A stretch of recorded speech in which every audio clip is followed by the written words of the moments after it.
جب یہ وہاں پہنچے تو انہوں نے نبی کریم صلی اللہ علیہ وسلم سے آفیشلی پوچھا کہ آپ یہاں کیا کرنے آئے. حضور صلی اللہ علیہ وسلم کو انہوں نے اور سارے صحابہ کو انہوں نے احرام میں دیکھا، تلبیہ پڑھتے ہوئے دیکھا، لبیک اللہم لبیک، کہ اے اللہ ہم حاضر ہیں آپ کی بلانے پہ، آپ کے حکم کے مطابق ہم حاضر ہیں. تلبیہ پڑھ رہے تھے، اس کے بعد احرام میں تھے، ساتھ سیکریفیشل اینیملز سے. تلبیہ کہیں ان کے دل کو لگ گئی، یہ جو بدیل ابن ورقہ تھے، دل سافٹ ہو گیا اور یہ واپس آئے قریش کے پاس. اور قریش کو کہا کہ یار یہ لوگ صرف عمرے کی نیت سے آئے، ان کو اجازت دے دو. عمرہ کر کے انہوں نے نہ ان کے پاس اسلحہ ہے نہ کچھ اور ہے، انہوں نے واپس چلے جانے وقت مدینہ منورہ، کوئی ان کی اور ارادہ نہیں ہے. تو اب قریش کو تکلیف ہو گئی کہ ہمارا بندہ ہمیں مشورہ دے رہا ہے. تو انہوں نے کہا نہیں تمہیں بات ہی نہیں سمجھ آئی، یہ کہہ کے اس بندے کی بات کو رد کر دیا. غزوہ احزاب کے بعد جو احکامات ہم نے لاسٹ ٹائم ڈسکس کیے تھے، جس میں پردے کا حکم ڈسکس ہوا تھا اور پھر اڈاپشن کے رولز ڈسکس کیے تھے، اور اللہ تعالیٰ نے جو احکامات بھیجے ان کے اوپر ساری ڈسکشن ہوئی تھی. سورہ احزاب کے اندر جو اللہ تعالیٰ کے احکامات ہیں.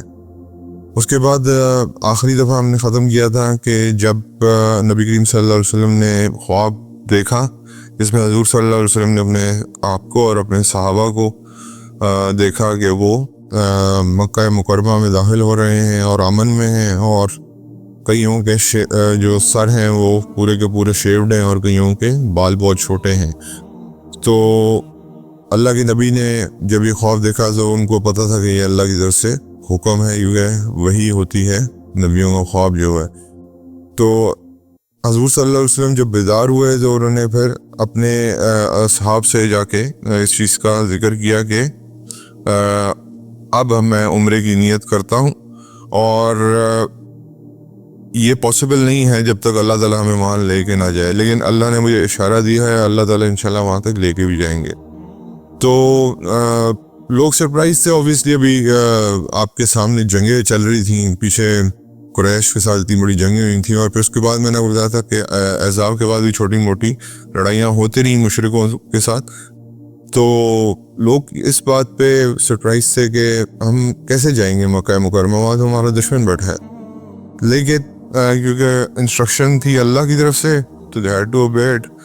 تو حضور صلی اللہ علیہ وسلم نے کیا کیا کہ بدوین عربز جو ہوتے ہیں، یعنی کہ جو باہر رہتے ہیں، گاؤں کے لوگ جو ہوتے ہیں یا مدینہ منورہ کے آؤٹ اسکرٹس میں جو لوگ رہتے تھے، ان کو بلایا اور ان کو کہا کہ میں اس چیز کی نیت رکھتا ہوں کہ ہم مکہ مکرمہ کی طرف جائیں. اور آپ سب کو معلوم ہے کہ قریش اور ہمارے درمیان میں بہت ساری جنگیں ہو چکی ہیں، اور وہ ہمیں ہارم بھی کرنا چاہتے ہیں اور وہ ہمیں تکلیف بھی دینا چاہتے ہیں. ہم ان کے ساتھ امن میں تو نہیں ہیں، لیکن یہ میرا ارادہ ہے اور میں اس کو پورا کرنا چاہتا ہوں. تو اور اوپر سے مشرکین کنٹینیوسلی ایک ڈیفیٹ کا سلسلہ ان کا جاری تھا احزاب کے بعد سے، تو ان کو تو ویسے ہی تکلیف تھی. سو یہ پاسبل کیسے ہوگا؟ حضور صلی اللہ علیہ وسلم نے فرمایا کہ حرم کو اللہ تعالیٰ نے امن کا گہوارہ بنایا ہے. اگر قریش اس چیز کا خیال نہیں رکھتے تو وہ اس کے ذمہ دار ہیں، لیکن امن کا گہوارہ جو ہے وہ حرم ہے. آج بھی آپ کو پتہ ہے کہ وہاں پہ آپ کوئی چیز جو ہے نہ مار سکتے ہیں نہ کچھ کر سکتے ہیں. اللہ تعالیٰ نے ہر قسم کی چیز کی حرمت فرمائی ہے حرم کی حدود کے اندر. اور اگر قریش ایسا کچھ کریں گے تو وہ ڈسرسپیکٹ کریں گے حرم کی. اور یہ خواب جو ہے یہ حضور صلی اللہ علیہ وسلم کو چھٹے سال جو ہجرہ کا چھٹا سال تھا اس میں آ گیا تھا، یعنی کہ اب ہم 6th ایئر میں داخل ہو گئے اور یہ 6th ایئر چل رہا ہے ہجرت کا. اس کے بعد ہم البتہ قریش کا ہمیں پتہ نہیں، ہم البتہ حرم کی جو پوری حرمت ہے اس کو سامنے رکھتے ہوئے ہم یہاں سے جب جائیں گے تو ہم بالکل ان آرمڈ جائیں گے، کوئی ہمارے ساتھ اسلحہ موجود نہیں تھا. بٹ سیڈلی جو بدوین عرب سے جو باہر کے لوگ تھے انہوں نے پروفٹ صلی اللہ علیہ وسلم کی کال کو رسپونڈ نہیں کیا، اور ان کے دلوں میں ڈر تھا کہ اگر ہم گئے تو ہم واپس نہیں آ سکیں گے. کیونکہ قریش ہمیں نہیں چھوڑیں گے. اور ان کو یہ بھی تھا کہ یہ لوگ بھی اگر گئے مدینہ منورہ کے لوگ بھی تو ان کو بھی واپس نہیں آنے دیا جائے گا. تو اس وجہ سے انہوں نے حضور صلی اللہ علیہ وسلم کے سامنے ڈیلے ٹیکٹکس رکھے کہ ہمیں فلاں کام ہے.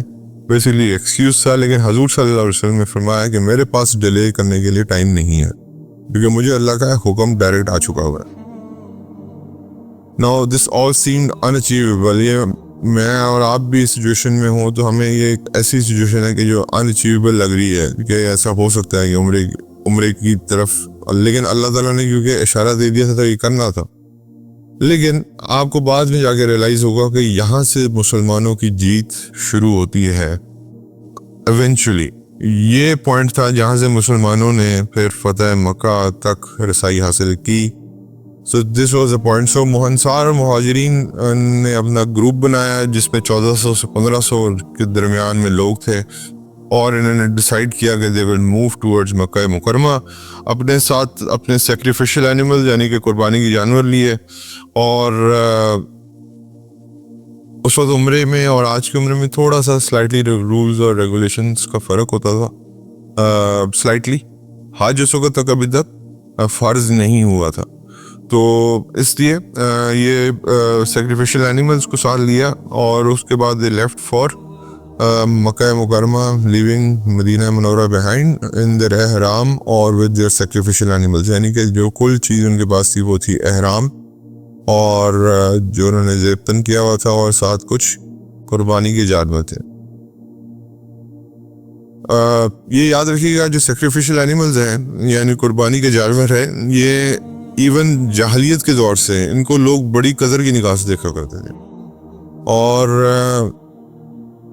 ان کے اوپر کوئی غلط نگاہ نہیں ڈالتا تھا, کوئی اس کو چوری نہیں کرنے کی کوشش کرتا تھا, کوئی اس کے ساتھ برائی کرنے کی کوشش نہیں کرتا تھا. اور اس کے اوپر ایک آپ کہہ لو کہ سائن لگا دیا جاتا تھا جس سے وہ پتہ چلتا تھا کہ یہ سیکریفائس کے لیے ہے. تو مطلب اس کے ساتھ کے اوپر یا کوئی ایسی چیز کے اوپر ایک سائن لگا دیا جاتا تھا. سو لوگوں کو پتا تھا کہ یہ کھانے پینے کے لیے نہیں ہے, یہ سیکریفائس کے لیے ہے, فار دا سیک آف اللہ سبحانہ و تعالیٰ. اس وقت تو یہ جو مشرک تھے یہ آپ کو پتہ ہے لات اور عزا کے نام پہ یہ چڑھایا کرتے تھے, جو وہ ہیں قربانی کی جانور. سورہ انعام میں ہم پڑھ چکے ہیں. اس کے بعد لیکن لوگ اپنے اوپر حرام سمجھتے تھے سیکریفائس کے جانور کو, کہ ان کو ہاتھ نہیں لگانا. اور ایک جیسے ہوتا ہے نا,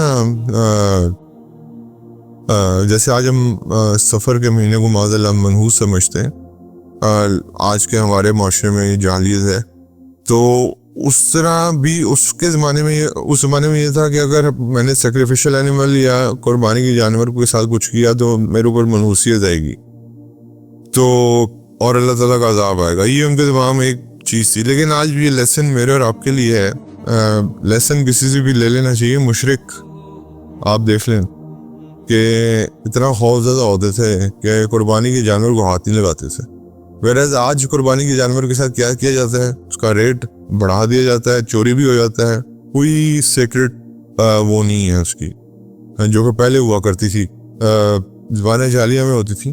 اور آج قربانی کا جانور جو ہے وہ منہ مانگے رقم پہ بیچا جاتا ہے, اور لوگ جو ہے اس کا فائدہ اٹھاتے ہیں, چوری بھی کر لیتے ہیں. حالانکہ یہ جاہلیت میں بھی اس کو حرام سمجھا جاتا تھا. یہ میرے اور آپ کے لیے آج لیسن ہے کہ ہماری سوسائٹی کتنی بڑھ چکی ہے ان چیزوں کو لے کے. اس کے بعد قریش کو پتا تھا جی کہ مسلمان آ رہے ہیں, اور ان کو ایگزیکٹلی پتا تھا نمبرز بھی کیا ہیں, اور ان کو یہ بھی پتا تھا کہ ہاں نام ہے, بس چند تلواریں ہیں ساتھ, وہ بھی اس وجہ سے کہ ہائی وے رابرز سے پروٹیکشن کے لیے.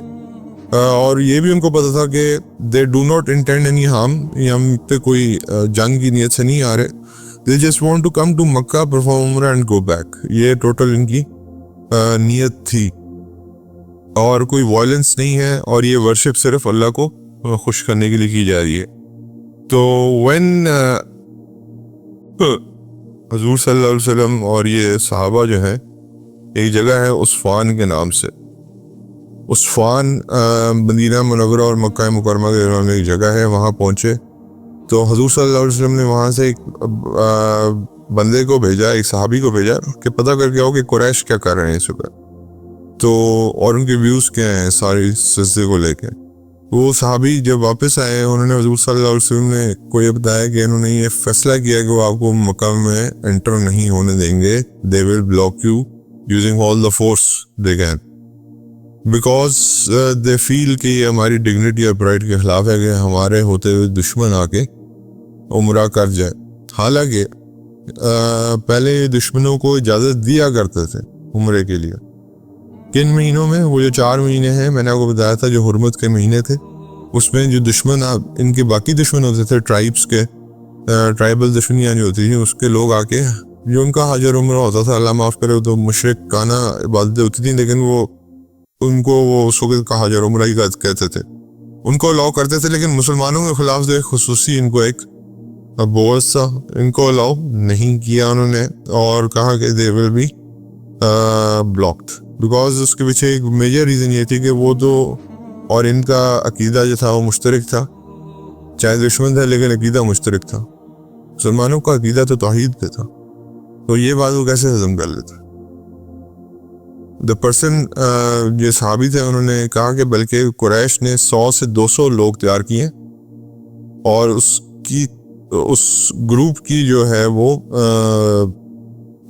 کمانڈ جو ہے وہ خالد بن ولید کو دی ہے کہ اور ہیولی عام کر کے آپ کی طرف بھیجا ہے کہ ان کو راستے میں معاذ اللہ شہید کر دیا جائے.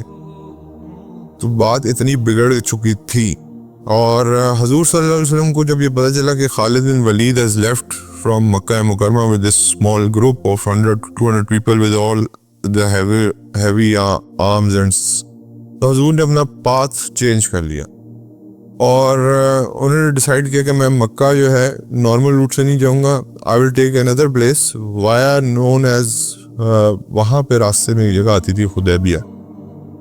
اور حدیبیہ جو ہے بیسکلی اس کو حدیبیہ کہتے ہیں. یہ لوگ پوچھتے ہیں کہ حدیبیہ کیا چیز ہے. حدیبیہ بیسکلی اس لیے کہتے ہیں وہاں پہ ایک کنواں تھا اور اس کنویں کا نام تھا حدیبیہ, اس لیے اس کو حدیبیہ کہا جاتا ہے. حضور Prophet صلی اللہ علیہ وسلم took a different route and he went through Hudaybiyah towards مکہ مکرمہ. So when Prophet صلی اللہ علیہ وسلم got to this place, یہاں پہ جب پہنچے تو انہوں نے کیمپ کیا اور حدیبیہ پہ آ کے کیمپ کیا. اور کفار جو مکہ کے تھے obviously they were very uneasy, اور جب ان کو یہ پتہ چلا کہ خالد بن ولید بھی واپس آ گئے, خالد بن ولید نے کہا کہ مجھے راستے میں یہ لوگ نہیں ملے اور I think so they have changed their path. تو he went back to مکہ مکرمہ. اللہ تعالیٰ نے حفاظت کرنی تھی. آگے خالد بن ولید اس بات سے ذکر کرتے ہیں جب وہ اسلام لے آئے تھے تو حضرت خالد بن ولید کہا کرتے تھے کہ whenever I fought Muslims, یا جب بھی میں ان کے خلاف بھیجا گیا, مجھے ایک بات پتا تھی کہ Prophet صلی اللہ علیہ وسلم is a protected man, اور ان کو میرا کوئی چیز بھی میں ان کو ہارم نہیں کر سکتا, میں ان کو اٹیک نہیں کر سکتا. کہتے ہیں مجھے اپنے مشرک دور میں بھی پتا تھی یہ بات کہ I cannot harm Prophet صلی اللہ علیہ وسلم at any cost, because ان کی پروٹیکشن کون کر رہا ہے؟ ٹوٹلی اللہ کی ذات کر رہی ہے. اس پہ انہوں نے حضور کو بیسکلی ایک لقب دیا ہوا تھا الرجل ممنوع, یعنی کہ یہ وہ آدمی ہیں جن کے اوپر کوئی بھی چیز ممنوع ہو, مطلب کہ کوئی حملہ کوئی ہارم ان تک نہیں پہنچ سکتا. ان کی پروٹیکشن اللہ کے ہاتھ میں. اور یہ کون کہہ رہا ہے؟ بڑا جرنیل, ایک وقت کا بڑا جرنیل یہ بات کر رہا ہے, ٹھیک ہے.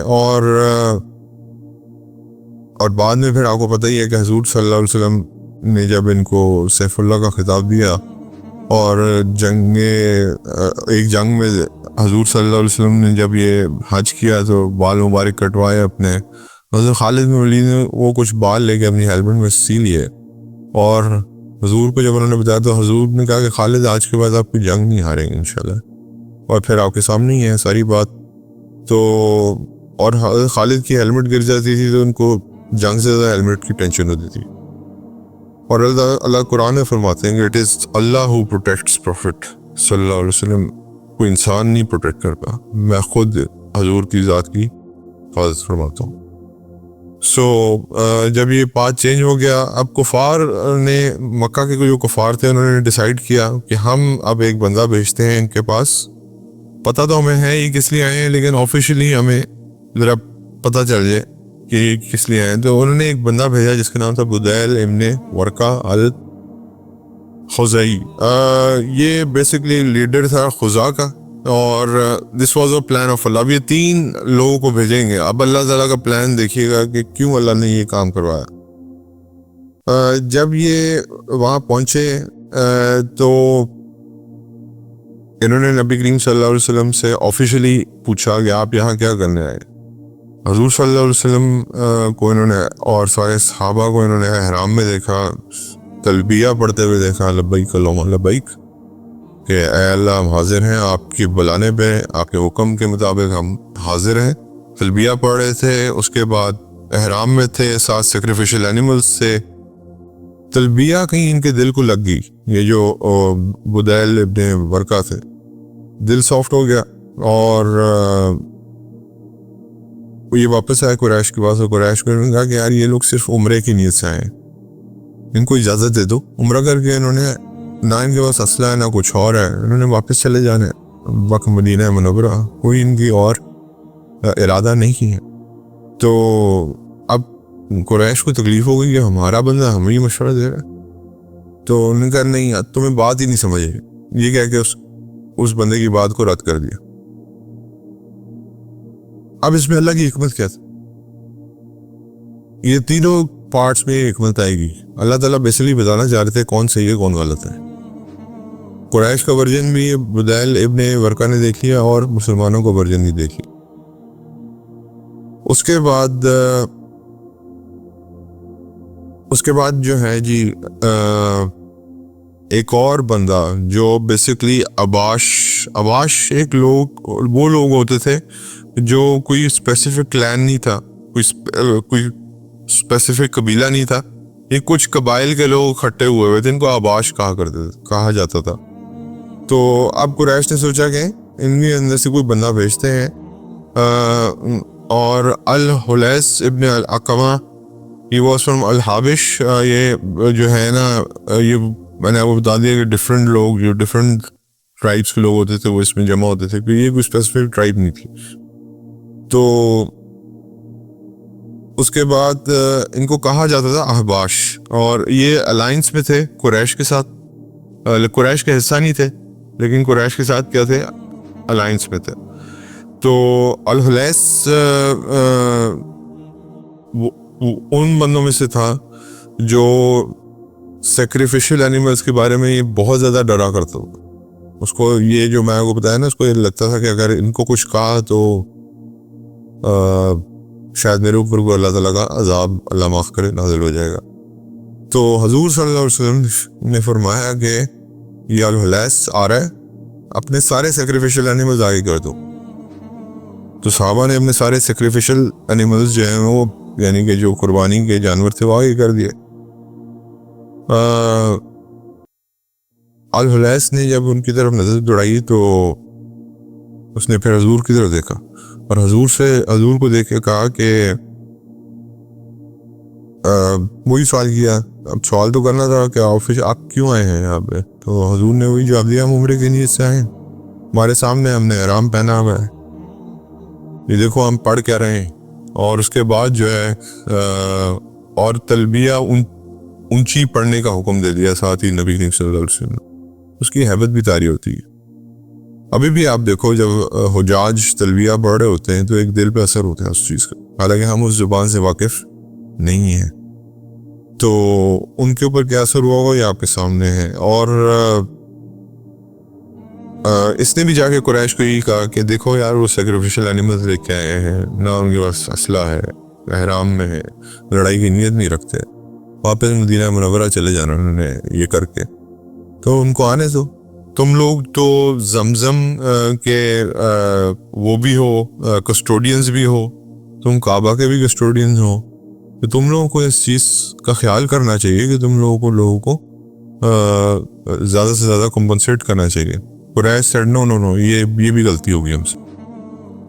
اب قریش کو سمجھنا ہے کہ اب یہ اللہ تعالیٰ کے آپ دیکھیں معاملات، اللہ تعالیٰ جو بندہ بھی یہ بھیج رہے تھے وہ ان کو الٹا پڑا تھا. اللہ تعالیٰ کیونکہ وہ دیکھ رہے تھے کہ صحیح کون ہے اور غلط کون. تو اس کے بعد اور بلکہ الٹا ڈانٹا قریش نے کہ تمہیں ہم نے بھیجا اور تم آگے ہمیں انسٹرکشن پاس کر رہے ہو. اس کے بعد پھر انہوں نے ایک اور بندہ بھیجا جس کا نام تھا عروہ ابن مسعود الثقفی. بنو ثقیف کون سا قبیلہ تھا آپ کو اگر یاد ہو تو؟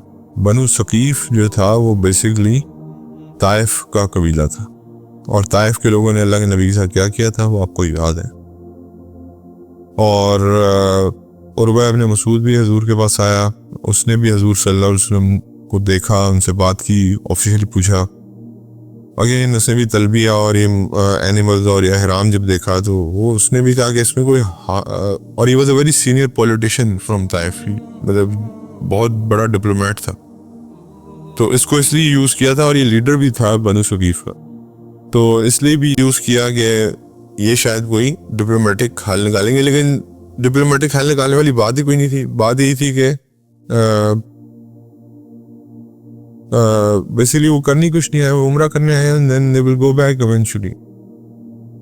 اچھا یہ جب واپس گئے ہیں نا عروہ ابن مسعود ثقفی، اس نے قریش کو کہا کہ میں پرشیا کے ایمپرر کے پاس بھی گیا ہوں، میں رومن ایمپرر کے پاس بھی گیا ہوں، لیکن جو میں نے بیہیویئر ان لوگوں کا اپنے لیڈر کے ساتھ دیکھا ہے، پروفیٹ صلی اللہ علیہ وسلم صاحب، وہ میں نے کہیں دیکھا.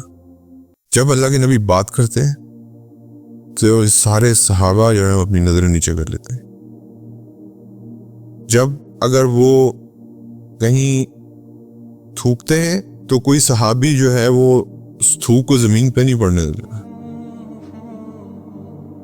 اس کے بعد جب وہ وضو کرتے ہیں صحابہ لڑتے ہیں پانی کے اوپر، پانی نیچے نہیں کرنے دیتے. ایک اسی طرح واقعہ ہے، ایک صحابی کو حضور نے فرمایا کہ آپ حضور نبی صلی اللہ علیہ وسلم کا خون مبارک نکل آیا فور صاحب، کسی وجہ سے کوئی انجری ہو گئی، تو حضور نے فرمایا کہ یہ خون آپ کہیں مدینہ منورہ سے باہر جا کے دفنا دیں. وہ باہر گیا، انہوں نے جا کے پی لیا. تو انہوں نے آگے سے کہا کہ ان کا دفنایا، انہوں نے کہا دفنایا، انہوں نے کہا اپنے اندر پی لیا میں نے. انہوں نے کہا جس کے اندر رسالت کا خون ہو اس کو آگ نہیں چھو سکتی. تو یہ محبت کا لیول تھا، آج یہ نہیں ہو سکتا، پاسبل ہی نہیں ہے. عقیدت اور نبی کریم صلی اللہ علیہ وسلم کے ساتھ ایسی تھی، اور یہ صرف ان چیزوں کی عقیدت نہیں تھی، وہ واقعی ان کی بات مانتے تھے. دس واز ٹوٹلی، یہ اصل رسپیکٹ ہے کہ اللہ کے نبی کی بات مانی جائے، اللہ کے نبی کے احکامات کے آگے سر نگوں کیا جائے. اور وہی والی بات ہے کہ جیسے اللہ تعالیٰ فرماتے ہیں کہ اللہ کے نبی کا احترام اتنا زیادہ ہے کہ اگر تمہاری آواز ان سے بلند ہو جائے تو تمہارے سارے اعمال ضائع کر دیے جائیں گے اور تمہیں پتہ بھی نہیں چلے گا. تو آج تک بھی میں اور آپ مدینہ منورہ جائیں تو ہمیں اپنی آواز، اور یہ محسوس بھی ہوتا ہے ادھر جا کے، ایون تلاوت بھی ایسا کی جاتی ہے. تو حضور نے اس نے پھر یہ بات بھی کی کہ they have been disciplined so much، ایسا ڈسپلنڈ گروپ میں نے آج تک زندگی میں نہیں دیکھا، اور جو ان کے لیڈر نے ان کے اندر پیدا کی ہوئی. تو اب آپ یہ دیکھ لو، اور پھر یہ بھی اس نے الفاظ استعمال کیے they are the most well cultured and well behaved people I have seen، جتنے لوگوں سے میں ملا ہوں آج تک. اس کے بعد جی قریش were shocked again کہ یار یہ پھر بات ہمیں الٹی پڑ گئی ہے. The statement they rejected the statement and they said نہیں، possible نہیں ہے. اللہ wanted this to happen. یہ تین جو واقعات ہوئے ہیں آپ کے سامنے، یہ اللہ چاہتے تھے یہ ہو، تاکہ جو باہر کے لوگ ہیں ان کو پتہ چلے کہ حق پہ کون ہے اور باطل پہ کون ہے. یہ اللہ تعالیٰ کی طرف سے ایک کام تھا. اس کے بعد حضور صلی اللہ علیہ وسلم نے ڈیسائیڈ کیا کہ اب مجھے کوئی انسان بھیجنا پڑے گا، کوئی صحابی اپنے بھیجنے پڑیں گے، اور they will go to مکہ مکرمہ and they will talk to the قریش. تو حضور صلی اللہ علیہ وسلم نے کس کو اپوائنٹ کیا؟ حضرت عثمان بن عفان رضی اللہ تعالیٰ عنہ کو، اور حضرت عثمان کو کہا کہ آپ جائیں اور ان سے بات کریں، اور گارنٹی لی. آپ کو پتہ ہے گارنٹی کا بہت کانسیپٹ تھا کہ کوئی کسی کی جان کو تکلیف نہ پہنچائے. ابان بن ابن سعد الاموائی سے انہوں نے گارنٹی لی اور حضرت عثمان کو بھیجا. ایک روایت میں آتا ہے کہ 10 لوگ تھے حضرت عثمان کے ساتھ جنہوں نے اپنے فیملی والوں سے بھی ملنا تھا. ان کا تھا ہم نے فیملی والوں سے بھی مل لیں گے. تو ایک گروپ گیا اور حضور صلی اللہ علیہ وسلم کو 2 انسٹرکشنز دی.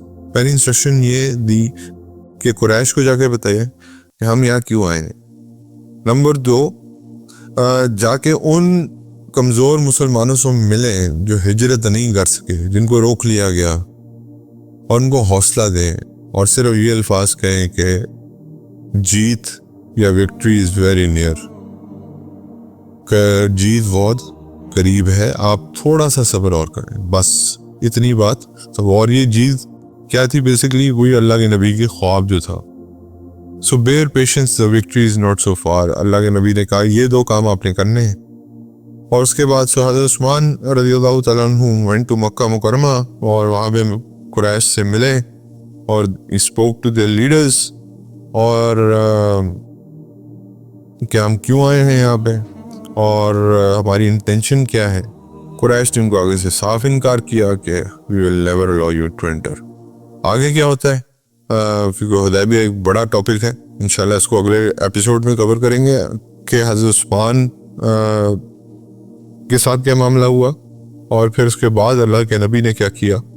یہ انشاءاللہ اگلے ایپیسوڈ میں اس کو کور کریں گے. اللہ کے نبی کی کچھ حدیث آپ کے سامنے. یہ چھوٹی چھوٹی آپ یقین مانیں چھوٹی چھوٹی باتیں ہیں, لیکن یہ بڑے کام کی چیزیں ہیں. وطر حق ہیں, جو وطر نہ پڑھے وہ ہم میں سے نہیں ہے. وطر حق ہیں, جو وطر نہ پڑھے وہ ہم میں سے نہیں ہے. وطر حق ہیں, جو وطر نہ پڑھے وہ ہم میں سے نہیں ہے. اللہ کے نبی نے 3 دفعہ یہ بیان کیا, یعنی کہ وطر کی فضیلت آپ کے سامنے ہے. اور پھر حضور صلی اللہ علیہ وسلم نے آگے فرمایا جس نے نشانہ بازی سیکھی اور پھر اس کو چھوڑ دیا وہ ہم میں سے نہیں ہے, یا اس نے نافرمانی کی. ایک الفاظ نہیں ہے, یعنی کہ اگر آپ ٹارگیٹ بھول گئے اپنا ٹارگیٹ کرنا, جیسے آج کل کے زمانے میں فوج ہے وہ سکھایا جاتا ہے اس چیز کو, اس وقت تیر اندازی وہ کرتے تھے اور وہ بھول گیا, تو اللہ کے نبی نے اس کے بارے میں یہ شدید قسم کی وہ دی ہے کہ وہ ہم میں سے ہی نہیں ہے یا اس نے نافرمانی کی ہے. اس کے بعد اللہ کے نبی نے فرمایا کہ بیوی کو اس کے شوہر کے متعلق اکسانے والا یعنی کہ بد ظن کرنے والا ہم میں سے نہیں ہے. اور یہ ہمارے ہاں روزانہ ہوتا ہے, کبھی ماں بد ظن کر رہی ہے, کبھی بہن بد ظن کر رہی ہے, کبھی کوئی بد ظن کر رہا ہے, کبھی دوست کر رہی ہے, کبھی کوئی کر رہا ہے. اللہ کے نبی کا یہ فرمان یاد رکھے. پھر حضور نے آگے فرمایا وہ شخص ہم میں سے نہیں ہے جو کسی مرد کو اس کی بیوی کے خلاف یا آقا کو اس کے غلام کے خلاف بھڑکائے. یعنی کہ مرد کے لیے بھی حکم دے دیا, مرد کو اپنی بیوی کے خلاف جو بھڑکائے گا وہ بھی ہم میں سے نہیں ہے, اور جو اپنے جو اونر ہے یعنی کہ اس وقت آقا اور غلام کو کانسیپٹ ہوتا تھا, تو اس کے خلاف اپنے نیچے والے کو بھڑکائے گا تو وہ بھی ہم میں سے نہیں ہے. جس نے غلام کو مالک پہ بھڑکایا وہ بھی ہم میں سے نہیں, یعنی کہ یہ الٹا بھی وائس ورثہ بھی ہے. جس نے غلام کو مالک کے خلاف بھڑکایا وہ بھی ہم میں سے نہیں ہے. حضرت عبداللہ بن عمر رضی اللہ تعالیٰ عنہ سے روایت ہے کہ حضور صلی اللہ علیہ وسلم نے فرمایا جو غلام اپنے آقا کے ساتھ خیر خواہی اور وفاداری کرے, اللہ تعالیٰ کی عبادت بھی اچھی طرح کرے, وہ دوہرے ثواب کا مستحق. اس کے بعد اللہ کے نبی نے ایک چیز جنازے کے بارے میں فرمائی کہ جنازے کے ساتھ قدرے تیز رفتار کے ساتھ چلو, اگر مرنے والا خیر پہ ہے تو اسے جلدی اس کے ٹھکانے تک پہنچا دو, اور اگر وہ خیر سے ہٹا ہوا ہے تو جہنم والے کو اپنے سے جلدی دور کرو. جنازے کے پیچھے چلا جاتا ہے, جنازہ پیچھے نہیں ہوتا. جو شخص جنازے کے آگے چلا وہ ہم میں سے نہیں. اللہ تعالیٰ ہمیں ان باتوں پہ عمل کی توفیق عطا فرمائے. جزاکم اللہ خیر.